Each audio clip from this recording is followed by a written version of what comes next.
All right, so today I just had somebody come in with plantar fasciitis, so I thought it'd be a good time to explain what we do for plantar fasciitis, what causes plantar fasciitis, and what you can do at home to help resolve those issues with relatively high success rates. So first of all, a little background on plantar fasciitis. You have inflammation on the bottom of the foot, and when the arch starts to spread, it stretches that fascia that connects from one point to the other, and you have immediate pain. So as you go throughout the day, you kind of work that fascia out a little bit, and it starts to feel better and better and better. And when you go to bed, you wake up in the night, take the first step, it's like a sharp tack, and you have pain all over again. So what causes it? Well, if this is happening and it's a problem, it's because your arch is collapsing. It's because you have a weakness in your foot that's allowing your arch to collapse throughout the day, and particularly that first step is pretty bad.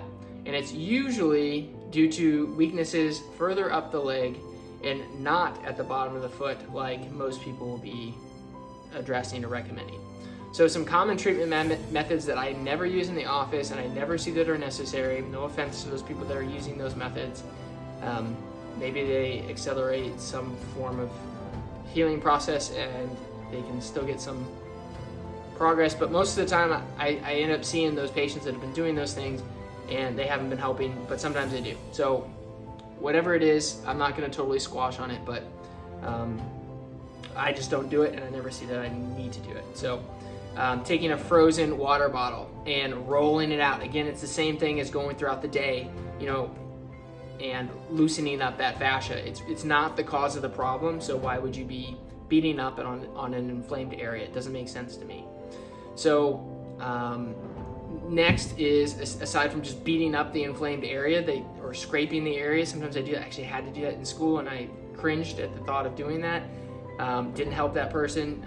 Switched to treating them the way I'm about to tell you to treat them, and they got better much quicker.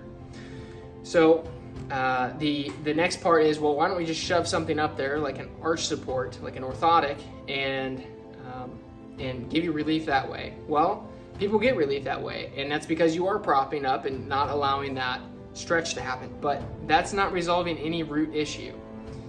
The root issue, and actually, to be honest, doing that long term is going to lead to further weakness. How are you going to strengthen muscles that you're taking all the tension out of by doing that? So definitely not the recommended way to address it. If it's super severe and intense, maybe you do that to start. If you're all day having pain, maybe you do that to start out to kind of give it some rest and recovery. But I really never see that you need to do that. So up to you. So let's talk about the muscles in particular. There's two sets of muscles, three particular muscles that we're going to talk about, and what I do.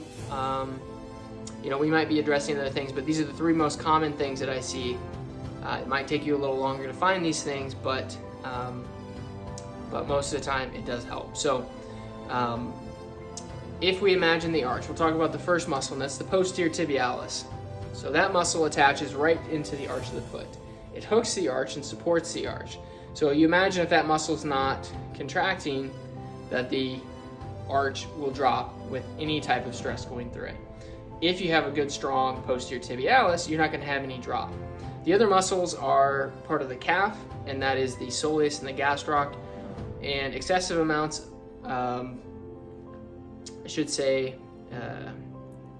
problems within the gastroc and the soleus can contribute to plantar fasciitis, heel pain, what have you. So you're going to start working with the posterior tib because that's the most common one that I see.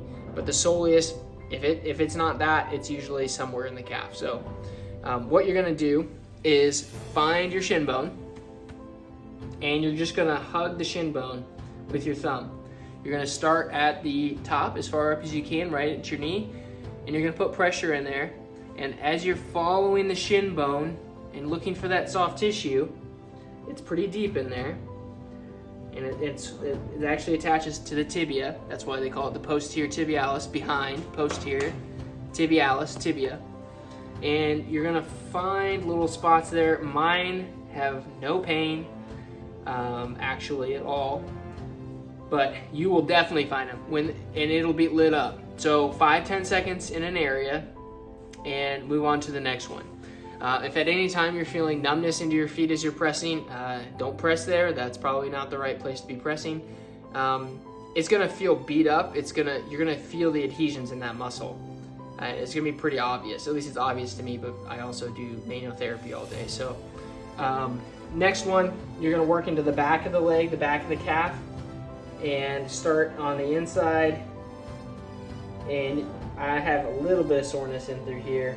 So you're just going to, I also ran a lot today, so yeah. It may refer pain, and that's normal, but you don't want it to be causing any numbness, tingling when you're pressing on there. You're gonna work on each trigger point, again, 5-10 seconds. Usually there's just one or two that are the major contributors to that problem, but because you don't have the ability to test and find those particular trigger areas to work in, you're gonna have to guess. You're gonna have to kind of take a shotgun approach and just start working on all of them. So I recommend doing this first thing in the morning before you get out of bed, because that's typically when you feel it. So work on those spots, take that first step and see if it's better. And if it's better when you do that and you haven't touched the bottom of your foot, it seems like it's a miracle, but in reality, you're just desensitizing those muscles, allowing them, telling them that they can contract like they need, that they need to be contracting. And then throughout the day, you're gonna be going more minimalist. You're gonna use shoes that are, you don't have to go right to zero drop shoes, but eventually you wanna get there. You wanna basically be walking around barefoot, putting in the input into the bottom of your foot. You want to develop that part of your brain as much as you can, because when you get older, you know, what's the big cause of death is when people are doing trips and falls when they're older. And if you're already in your 30s, 40s, 50s using arch support, dampening the sensation in your feet, that's a bad idea. So let's be proactive in that and start going as barefoot as you can throughout the house. You can still wear socks, it's okay. But some shoe companies that we really like are the Vivo Barefoot. They're a little bit more expensive, but we really like them. A little bit more affordable option is the Zero shoes. Merrell has a good pair of minimalist shoes. If you're trying to transition a little bit, maybe like the Nike Freeze, F-R-E-E, Freeze, are a little bit more minimal, but still have some support. So if you're somebody who likes to go running, and you're not really used to the minimal shoes yet, maybe you're gonna run in those shoes. And then your everyday shoes are gonna be the Vivos or the Zeros or the Wildling shoes. There's tons of brands out there now. It's much better than it used to be. If you're gonna use Vivo Barefoot, I do have a code, and it's not gonna give me any kickback, but it is a discount code. I'm sure they're gonna be okay with me sharing it. TA Health, and that's it. That should be 10% off. But yeah, that's pretty much it. You're going to strengthen your foot. There's no specific exercise that I recommend most of the time. Sometimes there's all kinds of intrinsic feet muscle exercises that you can do. But most of the time, if you just work on those trigger points and you start walking around in more and more in minimalist shoes, the problem starts to go away. The achiness that you have in your feet at the end of the day, even if you don't have plantar fasciitis, starts to go away. I used to have achy feet. I used to wait tables, and I don't get achy feet anymore. Until people mention, I totally forget that that's even a thing. But even in my 20s, probably even my teen years, I was having achy feet at the end of the day. And it's like, it's way too young for that.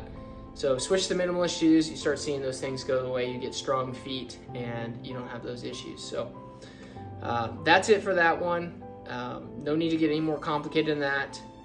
If you have any questions, comment below or send me an email, doc@drtoddanderson.com. Check out my website. I've got an article on plantar fasciitis if the video is a little bit too much for you. So until next time, see you later.